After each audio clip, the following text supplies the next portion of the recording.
So the topic is Yama, Yamari, and Yamantaka and Vajrabhairava.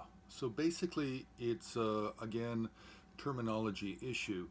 Now, the idea here is not that that individuals should be so concerned with jargon and with technical language, but for those that do study and have an interest in these subjects, then there needs to be some care taken as to how one defines and how one understands these different words, because they do have different meanings. For instance, Vajrabhairava is a deity. Yamantaka is actually a class of deities. Uh, the term Yamantaka in the West and in translation is commonly used as a Sanskrit translation for Vajrabhairava. But in Tibetan language, they don't confuse those. They don't call Vajrabhairava, who is Dorje Jikje, they do not refer to Vajrabhairava as Shinje Tarche, which is the Tibetan for Yamantaka. The same with Yamari. Yamari is Shinjishe. Again, it's a different word. It's similar, of course, and the basis is the same. It has to do with death.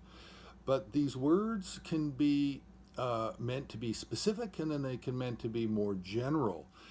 And if you don't know what the definition of these different words are, then you can easily get them confused and have your understanding clouded. And it can be very difficult to clarify a lot of this when it's not dealt with early. I mean, terminology is so key, and especially in the Indian system and the Tibetan system, you know, the first thing that you generally learn in colleges is you learn terms and you learn definitions.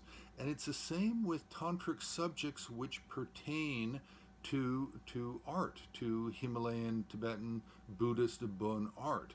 It's very important to understand terminology and to have it clear, because these terms that we're talking about now, this Yama has to do with god of death or the king of hell.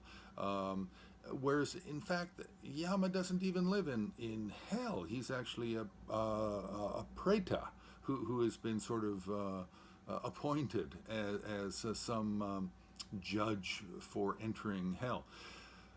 But there's many different levels of understanding this, some from a Mahayana point of view and some from a Vajrayana point of view. So these terms are very important to understand that there are differences, and some of them are very large differences.